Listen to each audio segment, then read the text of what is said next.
Hi friends, இது Sandhya healthy cooking channel.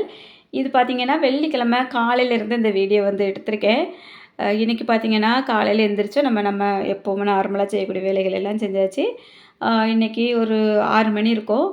இப்போ தான் நான் அந்த சொரக்காய் வந்து இருந்தது ஃப்ரிட்ஜில் வாங்கி வச்சுருந்தேன். ஒரு நாளைக்கு முன்னே வாங்கிட்டு வந்தது தான். அதை வந்து நல்லா தோல் எடுத்து கத்தியில் வந்து நம்ம கட் பண்ணுறது இல்லை, கொத்துறதுன்னு சொல்லுவோம் இல்லையா, அந்த மாதிரி கொத்தி எடுத்து தான் அந்த குழம்பு வந்து வைப்போம். அதை நான் வந்து எடுத்து வச்சுட்டேன். இப்போ சாப்பாட்டுக்கு ஒரு பக்கத்தில் தண்ணி ஊற்றி அரிசிலாம் போட்டாச்சு. இந்த பாத்திரங்கள் பார்த்திங்கன்னா நேற்று நைட்டே கழுவி போட்டிருந்தது. அதையெல்லாம் நான் எடுத்து அங்கங்கே ஒரு இடமா வச்சாச்சு. இப்போ சாப்பாடு வந்து ஒரு பக்கத்தில் எடுத்து மாற்றிட்டேன். இன்னொரு சட்டியில் வந்து வெறும் சட்டி தான் வச்சுருக்கேன். அதில் வந்து கல் உப்பு சேர்த்துருக்கேன். ஒரு கை கல் உப்பு சேர்த்துட்டு இது நல்லா வறுக்கணும். வறுத்துட்டு அது நல்லா பொடிஞ்சு அப்படியே கொஞ்சம் கருப்பு கலரில் மாறி வரும். அதுக்கப்புறமா இந்த சுரக்காயை சேர்த்து வச்சா இந்த குழம்பு வந்து நல்லாயிருக்கும். எதனால் இப்படி செய்கிறாங்கங்கிறது எனக்கு சரியாக தெரியல. ஆனால் டேஸ்ட்டாக இருக்கும் அப்படின்ட்டு எங்கள் அம்மா வந்து சொல்லி தந்திருக்காங்க. நான் வந்து அதே போல் வச்சிட்ருக்கேன். அவ்வளோதான் எனக்கு தெரியும். நீங்கள் வந்து இது எதுக்காக அப்படின்னு தெரிஞ்சால் கமெண்ட்டில் சொல்லுங்கள். இப்போ வந்து இந்த உப்பை நல்லா வறுத்துட்டு சுரக்காயும் வந்து நல்லா தட்டி நல்லா குலுக்கி கிண்டி விட்டு வச்சாச்சு. தண்ணி ஊற்ற வேண்டாம். கொஞ்சம் சிம்மில் வச்சு வச்சோன்னா தண்ணி ஊறி வந்துடும். அந்த தண்ணியிலே இது வேக போட்டுறலாம். அதுக்கப்புறமா அது வெந்ததுக்கப்புறம் 2 தக்காளி கட் பண்ணி நம்ம வந்து அது கூடல போட்டு புளியெல்லாம் கரைச்சி மசாலா போட்டு குழம்பு வைக்கலாம். இப்போ வந்து கவரில் பீட்ரூட் வந்து ஃப்ரிட்ஜில் இருந்தது. அதில் எடுத்துகிட்டு வந்து 2 பீட்ரூட் மட்டும் போதும். ஏன்னா 1/2 கிலோ வச்சோன்னா சரியாக இருக்காது. அதனால் கொஞ்சம் ஒரு பீட்ரூட் மட்டும் எடுத்து வச்சுட்டு 2 கொண்டு என் மகட்ட கொடுத்துட்டேன். அந்த பக்கத்தில் இருக்கா. காலைல எந்திரிச்சு வந்துட்டா. அதனால் 2 பீட்ரூட் மட்டும் தோல் எடுத்துகிட்டு துருவி தந்துருமான்ட்டு கொண்டு கொடுத்துட்டு வந்துட்டேன். இன்றைக்கி பார்த்திங்கன்னா பைப்பில் தண்ணி வரையல. அதனால் கொஞ்சம் ஃப்ரீயாக தான் உட்காந்து வேலை பார்த்துட்ருக்கேன். அது இல்லாமல் காலையிலே டிஃபன் வந்து இன்றைக்கி பண்ணலை. 2-3 நாளாக டிஃபன் சாப்பிட்டு பிள்ளைங்களுக்கு போர் அடிச்சு போச்சு. அதனால் பார்த்தேன் இன்றைக்கி காலையிலைக்கும் மதியத்துக்கும் இந்த சுரக்காயை வச்சு குழம்பு வச்சு சோறு வச்சிட்டோம் அப்படின்னா நல்லா சாப்பிடுவாங்க அப்படிங்கிற மாதிரி காலையிலைக்கும் மதியத்துக்கும் சாப்பாடு மட்டுமே நான் வடிச்சிட்டேன். குழம்பு வச்சுட்டு இந்த பீட்ரூட் வந்து பொரியல் வச்சிடலாம் அப்படின்ட்டு வச்சாச்சு. குழம்புக்கும் இப்போ தேங்காய், ஜீரகம், வத்தல், பூண்டு, சின்ன வெங்காயம் இது எல்லாமே அரைச்சி போட்டு ரெடி பண்ணி வச்சுட்டேன். புளியும் கொஞ்சம் ஊற்றி வச்சோம் அப்படின்னா நல்லாயிருக்கும். இந்த மாதிரி கொஞ்சம் கிரேவி மாதிரி வச்சுட்டு சாப்பாட்டுக்கு மேலே அப்படியே நிற்கிற மாதிரி இருக்கும் பாருங்கள், நல்லா கெட்டியாக அழகாக இருக்கும். இது வந்து நம்ம நல்லா கொதித்ததுக்கப்புறமா தாளித்து இறக்கிக்கிடலாம். அப்போ பீட்ரூட் வந்து துருவி கொண்டு தந்துட்டு போயிட்டேன் என் மகன். அப்போ எனக்கு ஒரு வேலை மிச்சம் பாருங்கள் இன்றைக்கி. அடுத்தது வந்து இந்த பீட்ரூட் பொரியல் வந்து வச்சு விட போகிறேன். இன்றைக்கி பார்த்திங்கன்னா சமையலெல்லாம் முடிச்சுட்டு அதுக்கப்புறமா பிள்ளைங்க ஸ்கூலுக்கு எல்லாம் போனதுக்கப்புறம் வீட்டில் வேலைகள் எல்லாமே நான் தான் பார்க்குற மாதிரி இருக்குது. ஆனால் கொஞ்சம் வெளியில் வந்து துணிகள் வந்து தைச்சி கொடுக்க வேண்டியது இருக்குது. அதுவும் பார்க்கணும். அதுக்கப்புறமா ஒரு இடத்துக்கு போக வேண்டியதும் இருக்குது. எல்லாமே கொஞ்சம் பரபரப்பாக தான் இன்றைக்கி போய்கிட்டு இருக்கோம். இப்போ வந்து இந்த சட்டியில் நேற்று அப்பளம் பொரிச்ச எண்ணெய் வந்து இருந்தது. அதை அப்படியே மூடி போட்டு வச்சுருந்தேன். அந்த எண்ணெயிலே நான் இன்றைக்கி வந்து இந்த பீட்ரூட் பொரியல் வந்து செஞ்சுவிட போகிறேன். ஏன்னா கொஞ்சம் கொஞ்சமாக தான் வந்து எண்ணெய் ஊற்றி பொரிப்பேன். நிறையெல்லாம் ஊற்றி பொரிக்க மாட்டேன். ஒய்யாமல் எண்ணெய் வந்து நம்ம சூடு பண்ண அது வந்து ஒரு மாதிரி திக்காகிக்கிட்டே இருக்கும். அது நல்லது கிடையாது. அதனால் ஒரு டைம் வந்து ஏதாவது பொரிக்கிற எண்ணெய் நம்ம வந்து அடுத்த டைம் வந்து யூஸ் பண்ணுற மாதிரி இருக்கணும். அதுக்கேற்ற மாதிரி தான் நான் ஊற்றி எண்ணெய்கள் வந்து பயன்படுத்துவேன். இப்போ இதில் வந்து கடுகு போட்டுட்டு ஒரு 2-3 ஸ்பூன் அளவுக்கு உளுத்தம்பருப்பு போட்டிருப்பேன். ஏன்னா எங்கள் வீட்டில் அந்த என் பையனுக்கு உளுத்தம்பருப்பு போட்டு பொரியலெல்லாம் வச்சோன்னா ரொம்ப நல்லா விரும்பி சாப்பிடுவான். அதனால் அந்த உளுத்தம்பருப்பு மட்டும் அதிகமாக போட்டு வைப்பேன் பொரியலெல்லாம் வச்சேன் அப்படின்னா.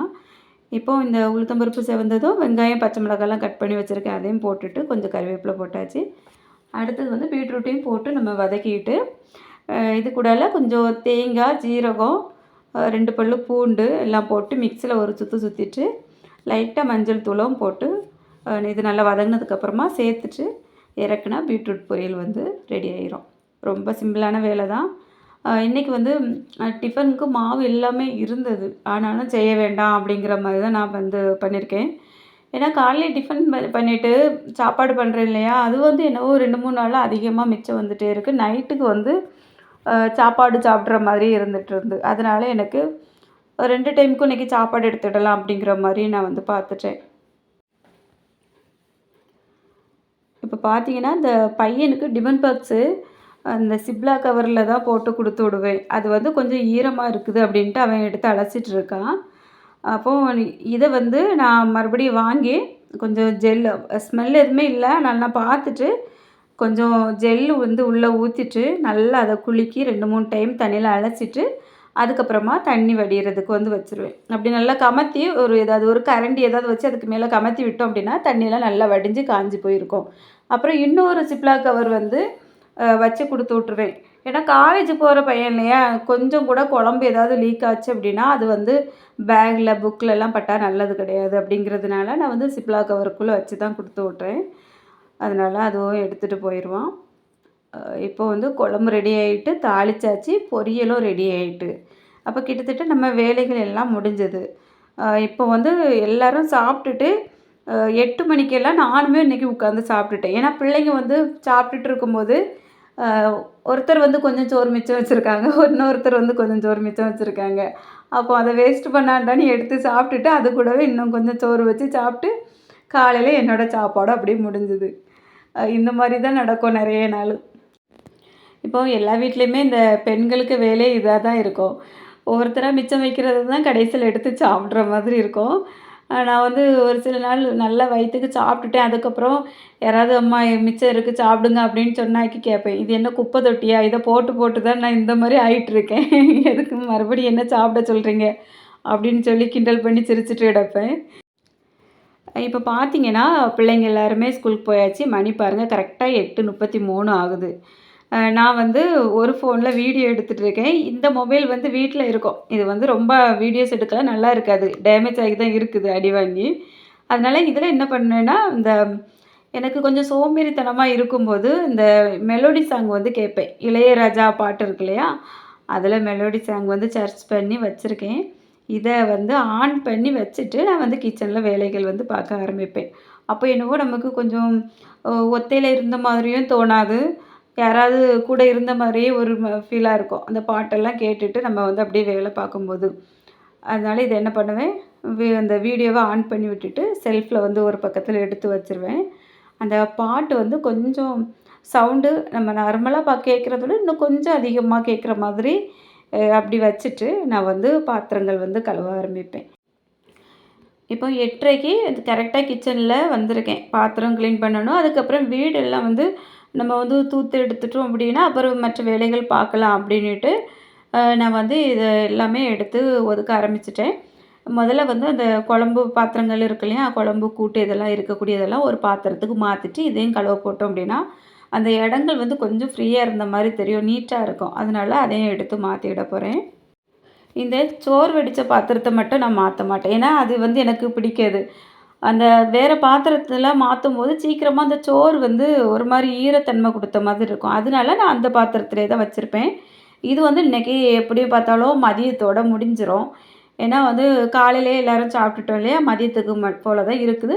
அப்படி இல்ல நான் மட்டும் தான் சாப்பிடுவேன். அம்மா வந்தாங்கன்னா கொஞ்சம் சாப்பிடுவாங்க. சரியா இருக்கும் மதியத்துக்கு. அதனால அதையும் மாத்தாண்டா அப்படின்ட்டு எடுத்து வச்சுட்டேன். இப்போ வந்து நேத்து வாங்கிட்டு வந்த பழம் வந்து கொஞ்சம் வெளியே இருக்குது.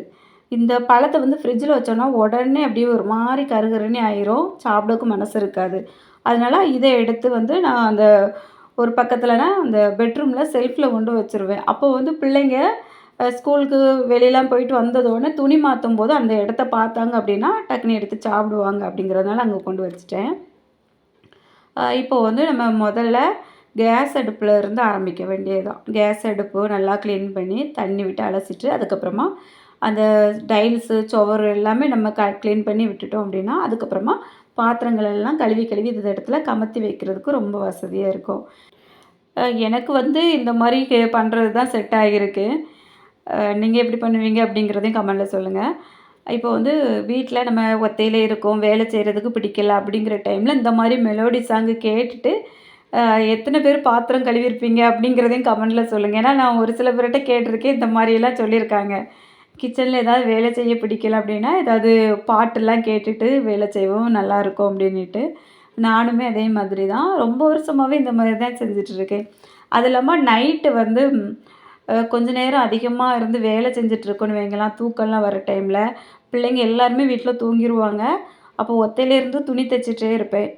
அப்போ வெளியில உள்ள சவுண்ட் எதுவுமே காதுல கேட்கக்கூடாது அப்படின்னிட்டு, இந்த மெலோடி சாங் வந்து நைட்டு போடுவாங்க. ஜெயா டிவில அப்படின்னு நினைக்கிறேன். ஒரு 10 வருஷத்துக்கு முன்னாடி 10 வருஷம் 15 வருஷமாவே நான் வந்து அந்த மாரி இந்த பாட்டெல்லாம் கேட்டிருக்கேன். இரவின் மடியில் அப்படின்னிட்டு ஜெயா டிவில போடுவாங்க. இப்பவும் ஒரு சில நாட்கள்ல இப்போ வந்து வேறு சேனல்ல போடுயாங்கன்னு நினைக்கிறேன். இப்போவும் நான் அந்த நிகழ்ச்சி டைம் ஞாபகம் வந்தது அப்படின்னா 11 மணிக்கு கரெக்டாக வச்சு கேட்பேன். அது எனக்கு ரொம்பவே பிடிக்கும். அந்த மெலோடி சாங்குகள் வந்து கேட்டுட்டு வேலை செஞ்சோம் அப்படின்னா, நம்ம மூளை வந்து கொஞ்சம் ரிலாக்ஸ் ஆகுற மாதிரி இருக்கும். அதனால அந்த மாரி தான் வேலை செய்வேன். இப்போ வந்து நம்ம நெறைய பேர் இந்த மாரி தான் வேலைலாம் செய்வோம் அப்படின்ட்டு நான் நினைக்கிறேன். உங்களுக்கு இதே மாரி அனுபவம் இருந்தது அப்படின்னா, எப்படி இருந்தது அப்படிங்கிறத கமெண்ட்ல சொல்லுங்க. இப்போ பார்த்தீங்கன்னா, ஒரு 20 நிமிஷம் தான் ஆகியிருக்கும். நான் வந்து இந்த பாத்திரங்கள் எல்லாமே ஸ்பீடா நல்லா பூசி எடுத்து ஒரு பக்கம் வச்சுட்டு, அதுக்கப்புறமா அந்த கிச்சன் மேடையும் நல்லா க்ளீன் பண்ணிவிட்டு, இதிலேயே கழுவி வச்சுட போகிறேன். பார்த்தீங்கன்னா, முதல்ல வந்து பெரிய பாத்திரங்கள் எல்லாம் அடியில வச்சிருப்பேன். இப்போ பார்க்கும்போது கொஞ்சமா தெரியுது இல்லையா பாத்திரம், ஆனா நெறைய பாத்திரம் இருக்கு. அடியில வந்து கொஞ்சம் பெரிய பெரிய பாத்திரங்கள், அதுக்கப்புறம் அந்த குழம்பு வச்ச சட்டி, அப்புறம் குண்டு குண்டு பாத்திரங்கள் அந்த மாரி எல்லாமே அடுக்கி வச்சுட்டு, மேலே சின்ன சின்ன கிண்ணங்கள், டம்ளர் அந்த மாரி எல்லாமே வச்சிருப்பேன். அப்போ இந்த மாரி கழுவி எடுக்கும்போது அந்த நுரைகள் எல்லாமே ஒண்ணுக்கு மேல ஒண்ணு அந்த தண்ணி பட்டு பட்டு சீக்கிரமா போயிரும். ரொம்ப ஈஸியா இருக்கும். அதில இன்னொரு வசதியும் இருக்கு. நம்ம வந்து ஒரு இடத்துல கமத்தி வைக்கும்போதும் சின்ன பாத்திரங்கள் வந்து கீழ வச்சிருப்போம். அதுக்கு மேல மேல பெரிய பாத்திரங்கள் வைக்கும்போது இடம் வந்து கொஞ்சம் மிச்சமாகுற மாதிரி இருக்கும். அதனாலேயே நான் இந்த மாரி தான் ஃபுல்லாவே பாத்திரங்கள் கழுவுவேன். இப்போ பார்த்தீங்கன்னா, பாத்திரம் கழுவி முடிச்சாச்சு. அடுத்தது வந்து வீட்ட வந்து பெருக்கி விட்டுட்டோம் அப்படின்னா, நம்ம வந்து டெய்லர் வேலைய வந்து பார்க்க ஆரம்பிச்சிடலாம் அப்படின்னுட்டு ஸ்பீடா அந்த வந்து தூக்க ஆரம்பிச்சுட்டேன். இப்போ வந்து நம்ம அந்த பாத்திரங்கள்னு உடனே போய் உட்காந்துருந்தோம் அப்படின்னா, கொஞ்சம் அதிலேயே ஒரு 1/2 மணி நேரம் போயிரும். அப்போ டைம் வந்து அதிகமாயிரும். ஆனா, இன்னொரு நல்ல விஷயம் இருக்கு. இப்போ வந்து பார்த்தீங்கன்னா, 2, 3 நாளா கொஞ்சம் மழை விட்டு விட்டு பெஞ்சுட்டு இருக்கு. அதனால வீட்டுக்குள்ள வந்து ரொம்ப ஹீட் தெரியல. அப்படி இல்லன்னா, அந்த பாத்திரம் கழுவுறதுக்கு முன்னாடியே நான் வந்து ரொம்ப டயர்ட் ஆயிருவேன். பாத்திரம் கழுவிட்டு இருக்கும்போதே ரொம்ப அந்த காற்றோட்டம் இல்லாத மாரி விசர்த்துட்டு வரும். அதுக்கப்புறம் என்ன பண்ணுவேன், ஃபேன் காத்துல போய் அழகா சேர் போட்டு உட்காந்துட்டு, ஒரு 10 நிமிஷமாவது கண்டிப்பா அதிலே இருந்துருவேன். இருக்கும்போது எனக்கு அந்த டைம் வந்து போயிரும். அதனால இது ஒரு நல்ல விஷயம் அப்படின்னு நினச்சுக்கிடுவேன். கொஞ்சம் அப்பப்போ மழை பெஞ்சுட்டு இருந்தா நல்லாயிருக்கும், எங்க வீட்ட பொறுத்தவரைக்கும். இப்போ பார்த்தீங்கன்னா, மணி கரெக்ட்டா 9 மணி ஆயிருக்கு. நான் வந்து பாத்திரம் கழுவியாச்சு, வீடெல்லாம் தூத்து எடுத்தாச்சு. இப்போ துணி கட் பண்ண வந்தாச்சு. இந்த சாரீ பார்த்தீங்கன்னா, எங்க அம்மாவுக்குள்ளது. "இன்னைக்கு கோவிலுக்கு போணுமா, கண்டிப்பா எனக்கு இந்த ஒரு சேலை தச்சு குடுமா" அப்படின்னு சொல்லிட்டாங்க. அதனால நான் ஞாபகமா அத எடுத்து தைக்க ஆரம்பிச்சுட்டேன். அது மட்டும் இல்லாம இன்னொரு ப்ளவுஸும் அவசரமா எனக்கு குடுக்க வேண்டியது இருந்து. இப்போ அந்த ப்ளவுஸ் வந்து அம்மாவுக்கு ஒரு 11 மணிக்கெல்லாம் தச்சு குடுத்துட்டேன். அவங்க வந்து வாங்கிட்டு கோயிலுக்கு போயிட்டாங்க. இப்போ நான் வந்து ஹெம்மிங் பண்ணிட்டுருக்க ப்ளவுஸ் வந்து இது நான் முடிக்கும்போது கரெக்ட்டா ஒரு 1:30 ஆச்சு. 1:30க்கு இந்த ப்ளவுஸ வந்து முடிச்சுட்டு, அதுக்கப்புறம் நான் வந்து மறுபடியும் ட்ரெஸ் எல்லாம் மாத்திட்டு வந்து வெளியில போக வேண்டியது இருந்து. என் மக வந்து காலேஜ்லேருந்து இன்னைக்கு வீட்டுக்கு வரா. இப்போ ஒரு 3 நாள் அவளுக்கு லீவ் இருக்கு. அதனால அவள போய் கூப்பிட போணும் அப்படிங்கிறதுனால போயிருக்கேன். போயிட்டு கொஞ்சம் கடைகள்ல கொஞ்சம் பொருட்களும் வாங்க வேண்டியது இருந்து.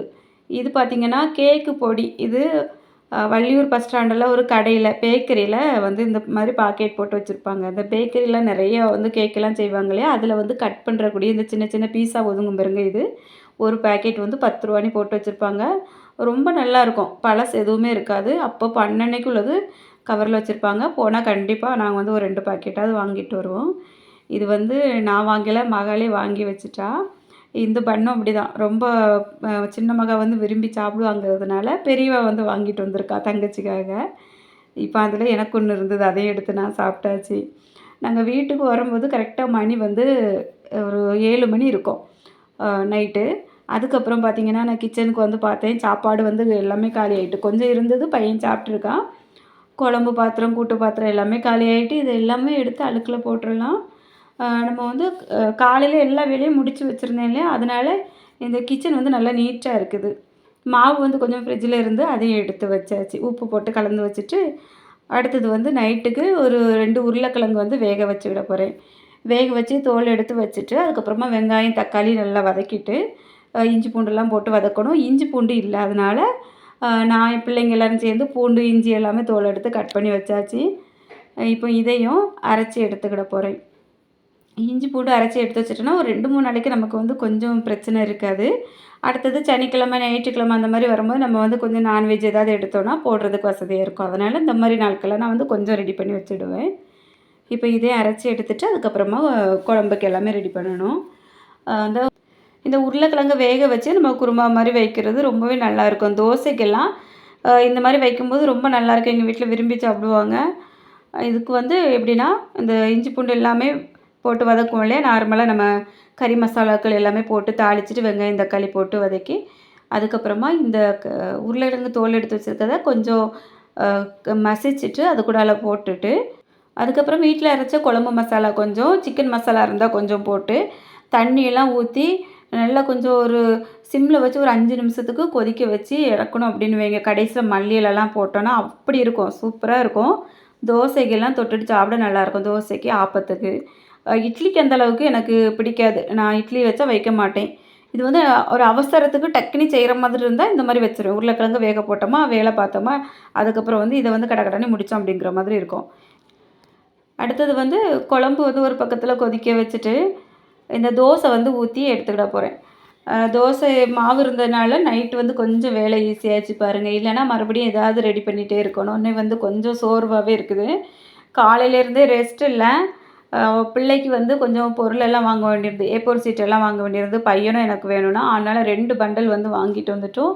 அது வந்து சூப்பர் மார்க்கெட்டில் வாங்கினோம் அப்படின்னா கொஞ்சம் இந்த ரேட் வந்து கம்மியாக இருக்கும். அதனால் அங்கே வாங்கிட்டு எனக்கும் ஒரு 2 மாவு பாக்கெட் வாங்கிட்டு வந்தேன். புட்டு மாவு. அது வந்து ரொம்ப நாளாச்சு அந்த மாவு வச்சு. அதனால் வாங்கிட்டு வந்தாச்சு. அதோட ரெசிபி நான் வந்து உங்களுக்கு அப்லோட் பண்ணுறேன். ரொம்பவே நல்லாயிருக்கும். இன்றைக்கி அவ்வளோதாங்க. நம்ம வீடியோ வந்து காலையிலேருந்து நைட் வரைக்கும் நான் வந்து ஃபுல்லாக எடுத்து காமிச்சிருக்கேன். இதில் எவ்வளோ வேலைகளையும் பார்த்துட்டு நான் இன்றைக்கி 2 ப்ளவுஸும் தைச்சிருக்கேன். அவ்வளோதான். இன்றைக்கி இந்த வீடியோ வந்து உங்களுக்கு பிடிச்சிருக்கும்னு நினைக்கிறேன். பிடிச்சிருந்தா எப்படி இருந்தது அப்படின்னு சொல்லுங்கள். மறக்காமல் ஒரு லைக் கொடுத்துருங்க. அப்படியே நம்ம சேனலை சப்ஸ்கிரைப் பண்ணிவிட்டு பக்கத்தில் இருக்க பெல் பட்டனை ஆன் பண்ணிடுங்க.